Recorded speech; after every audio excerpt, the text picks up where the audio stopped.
தீபாவளிக்கு முன்னாடி மாசாணி அம்மன் கோவில் போயிட்டு வந்துடலாம் அப்படின்னு சொல்லிட்டு தான் கிளம்பிட்டோங்க. ஊர்லேருந்து தங்கச்சி எல்லாருமே வந்திருந்தாங்க.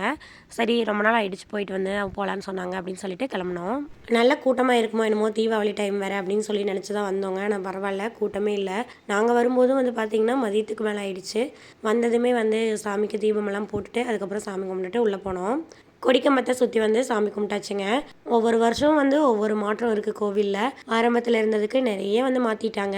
உள்ளே போய் நல்லா திருப்தியாக வந்து சாமி கும்பிட்டு பார்த்துட்டு வந்தோங்க. கூட்டம் இல்லை அப்படிங்கிறனால நல்லாவே வந்து ஃப்ரீயாக சாமி கும்பிட முடிஞ்சுது. வெளியில் வந்ததுக்கப்புறமா நிலன் வந்து ஓடி ஓடி அந்த இதுக்குள்ளேயே விளையாண்டுட்டு இருந்தான்.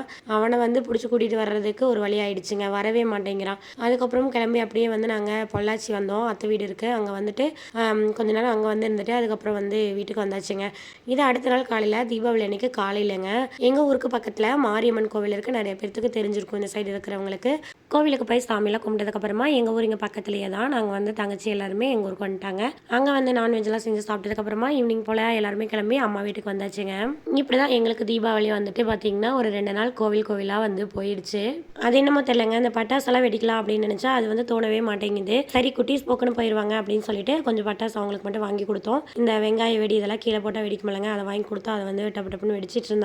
உங்கள் ஆசைக்காக கொஞ்சம் பட்டாசு வந்து வச்சாச்சுங்க. கார்த்திப்பா ஆடி தங்கச்சி இங்க வார அதையே. குட்டீஸ் 2 பேரும் ஊரில் தான் இருந்தாங்க. அதனால நாங்கள் வந்ததும் எங்களை பார்த்ததும் ஒரு ஹாப்பி ஆகிடுச்சு அவங்களுக்கு. ரிட்டன் நைட்டு ஊருக்கு வந்தோடனே வந்து மீதி இருக்கிற பட்டாசெல்லாம் வச்சிடலாம் அப்படின்னு சொல்லிட்டு வச்சுட்டு இருந்தோங்க. இந்த வெடி வந்து வச்சோன்னே பாருங்கள், பின்னாடி பலூன் வந்து ஓப்பன் ஆச்சு. அந்த பலூனுக்கு வந்து 4 பேரும் சண்டை கட்டிக்கிறாங்க, எனக்கு வேணும் உனக்கு வேணும்னு. தீபாவளி என்னமோ சூப்பராக முடிஞ்சிருச்சுங்க. அந்த புகையில இருந்தனாலேயே எல்லாத்துக்கும் சளி பிடிச்சி ஹாஸ்பிட்டல் போகிற வேலையை இன்னும் தீரலைங்க.